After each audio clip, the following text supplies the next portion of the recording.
I opened up a restaurant last year with somebody from culinary school and had pretty much everything you could ask for as a chef in terms of autonomy over the menu, autonomy over ordering, interviewing, structure, most of what we did. I had most of things I could have wanted, and I came home every day and I just wasn't necessarily happy. I wasn't depressed or unhappy. I just felt unfulfilled, and I just been doing it for almost 15 years. And my wife was like, "Are you okay?" And I'm like, honestly, no. But I just got to the point where I just can't do this anymore. So I just had to get into something else. And I've been lifting for a while, and I've always done nutrition counseling for people and help people with different understandings of how macros work and calories work. And obviously specific diets are specific. If you've got diabetes, if you've got like MS, if you have Lyme disease, if you have different things that affect what macros and things you can eat or micros in that regard, then that's very specific. But if you're not in that specificity, people tend to get too specific. I always talk like just eat the broccoli as an argument. People are like, well, should I cook it? Should I eat raw? You know, like what should I do? And it's like, you just eat it. It doesn't really matter. And I got to the point where that started to be what I was doing more even while I was cooking. And I just realized I was better at it than I liked it. And it's cool to be proficient at something, and it'll pay the bills, and that's awesome. And it's something I can move all over the country with. In fact, I've moved 21 times, and I'm 30 today for what it's worth. But it just felt like this was something that was going to mean more to me, and I felt more fulfilled as I went through the day. I'm exhausted at the end of the day, but it feels good. So it felt good to walk away from something and just take a chance on myself. It's also never one thing. It's what we preach back there. Is my neck hurts. Okay, cool. Respect that. It's probably a little bit of chest, a little bit of shoulder, a little bit of low back, a little bit of glute, a little bit of, like it's a little bit of everything, just because there's a lot of muscles in your body. And as somebody who's had wrist surgery twice, I joke I give high 4.5s instead of high 5s because I can't bend this finger. So as a lifter, I have to modify a lot of things to take care of my wrist in such a way that changes the angle of things, which makes certain exercises not as acceptable, but I can do other exercises better than others because of the way my hand is structured, or I can just do different things. So because there are so many different ways you can move your body, you can kind of find something you can do. So focusing on things you can do, like a good diet is inclusive, not restrictive. Same thing with a gym routine. So a good one is just whatever exercise you can do that feels good, do that one. Like, just stay active, push yourself, and pretty much all you have to do. It's pretty simple. It's just not easy. Something I tell people with moving, like you can either do something really quickly and be in pain for twice as long, or you can just do nice and slow. It might take you longer to do the movement, but you're in pain for less time. So if you're going to feel it for 10 seconds, you'd rather feel the whole thing and feel good for 10 than feel good for 2 and awful for 8. So don't snap motion. It's just move. Treat yourself like you're always swimming. Lifting with control, reducing with control. A lot of people can pick up 20 pounds. It's hard to put down 20 pounds safely. That's what we try to teach people. Here, it's just like, there's barely any noise, and it's nice. I get to be specific with people, which is a little different than physical therapy in that sense that we're not so much just trying to make sure that what the doctor did took. You get a shoulder surgery, and their job, and bless their hearts, is to get you within 30 minutes, maybe an hour, to make sure your shoulder works, get as much range of motion, and you're off, because they have to see like 45 people a day.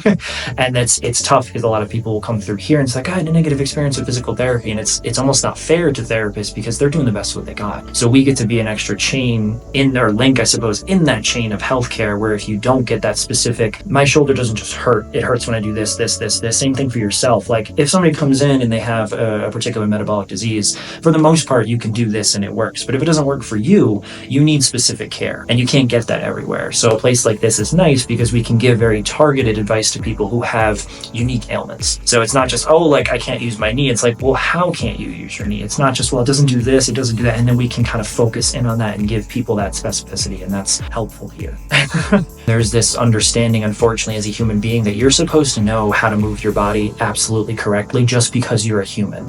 Just like a domesticated cat knows how to use a litter box because of years of generational domestication. Human beings, you'd love to know that's true, but you can watch somebody do a squat and go, have you ever actually done one for exercise purposes? Not just squatted down on the floor to pick something up, just arbitrarily, but have you actually done this, done a full range of motion, and understand where your knees are supposed to track, you're not supposed to bow in, like all of those little kind of the minutia details. And it's like, I never have, but I've never asked. I kind of just followed my 1980s PE coach who told me that this is what it looks like, and I do my best to mimic. And we all do that. And we're asking people to come in and say, I'm in pain, I'm hurt, I can't do this. And that's just not natural for everybody. And unless you really have to and push comes to shove, nobody wants to ask for help. Very few people do. Especially when they come through here, they don't want to admit that my spine might be a little hurt, but I don't need chiropractics. Or my spine, my diet's a little off, but I eat well for the most part. Or again, I'm pretty physically fit, I can do this. So whatever facet of care they're coming here for, it's very hard for somebody to just come in and say, I'm vulnerable, help me. And that's really what we try to do with the first couple sessions, especially in FMT, is say like, it's okay. We're not going to focus on what you can't do. We're just going to focus on what you can. And if there are things you genuinely can't do, that's okay. There's probably something else that you can. And we're gonna just kind of, that was jokes, I'm a chef, but like throw pasta at the wall and see what sticks. I mean, the best part about the medical field is that we're always unsure until we are. We're not often diagnosing somebody or working through them because we know exactly what's wrong. We're just trying to eliminate things. So like you get a blood test, you can do like 4 or 5 to confirm certain things. It's not like, well, you've got this. Well, maybe today, which other blood tests might get. It's always kind of just a law of averages. So like, if you can't move your shoulder, well, we're going to try different things and see if it's your shoulder. It could be tightness in your chest, could be your scapula. You could have an issue with your back. Like we've had some runners that used to be distance runners and their upper back starts to hurt. And they're like, well, I used to run. I'm like, well, did you pump your arms a lot? And they're like, well, yeah, I guess I used to. Do you do any back exercises? Well, no. So we do back exercise for a couple of weeks and they start to feel better because their upper back had been supporting their lower back. But now that that's not happening, the glutes are putting a little bit more pressure. And just as the body connects in different chains, we're trying to fill that gap for them. Everything's connected. I mean, for most people, your neck's like this. It's, it's 10% here, it's 5% here, it's 5% here, 5% the shoulders, then it's the core, then it's tightening the glute, coming up, and that's posture. It's not just moving your neck back, but that's often what people do. Or they'll just move their lower back instead of bringing their chest up, which is not the same thing. So there's those small details that people just genuinely don't know, and that's not their fault. And that's why they're here to seek legitimate help so that you can teach people to just take care of themselves outside of this. Obviously, they shouldn't be adjusting themselves, but when it comes to the muscular activity, those are the kind of things that we want to teach them. Is that I kind of joke that like my job is to make sure that you want a trainer. You don't need one. I get bothered when people are like, well, what are you doing at the gym today? Oh, my trainer tells me. You don't know? And it's like, well, no, I just let them tell me. I understand some people want to turn their brain off and be told what to do. That's perfectly fine. But I don't want you to be so outside of the scope of your own body that you don't have that autonomy to go, I don't like doing this, or this feels awkward. I'm just doing it because my trainer told. Some adults just need a nap too, especially the young professionals come in, 38, 2 kids, it's after work. And they're like, what are we doing today? And I'm like, you want to just lay on the heating pad for 5 minutes before we start? And they're like, yes. You just need a moment to collect yourself because you're constantly going from task to task to task to task. If you're a parent, you're always a parent. You don't stop being. If you're, a partner or a spouse, you're always a spouse. You don't just turn that off. But at least for yourself, you get to be in somebody else's care. And yes, I want you to have autonomy over yourself in that regard and be actualized. But someone else is kind of here to take care of you for an hour. So you can enjoy that process and not feel like you have to all right, I know what I'm doing next. It's just we're here to help. The more people that are trained to know what's going on, the easier it is for you to do. So when we have 4-person classes, by week 3 or 4, it's great when patients come in and have kind of a pseudo routine. After week 1, they've got 10 minutes they remember how to do, and then it becomes 20, and then it becomes 30. Then they have the full routine. Then you can walk things back and get more specific. So it's we're doing bicep curls like this. Now we're going to lift a little bit higher and get that kind of extra nuance and things like that, which is helpful, but you don't want to bog people down with nuance right away. Again, just eat the broccoli and we'll figure it out later. People just don't know, and that's okay. There's nothing wrong with not knowing. It's hard to take that step and go,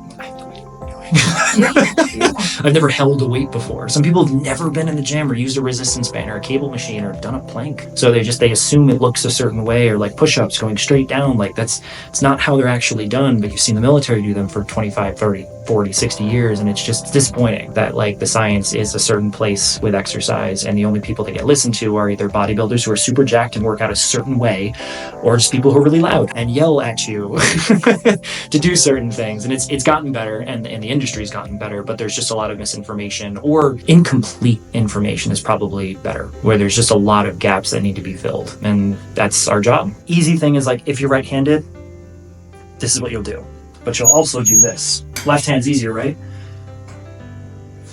Think about how many times people do that all day, and they're like, my right shoulder doesn't need to stretch as much. It's because you do that. Imagine how many times you do that a day, multiply that over your life. Your left shoulder has moved that less frequently over 20, 30, 40, 50, 60 years. Those little things add up. How many times do you get out of a chair on your right leg instead of your left?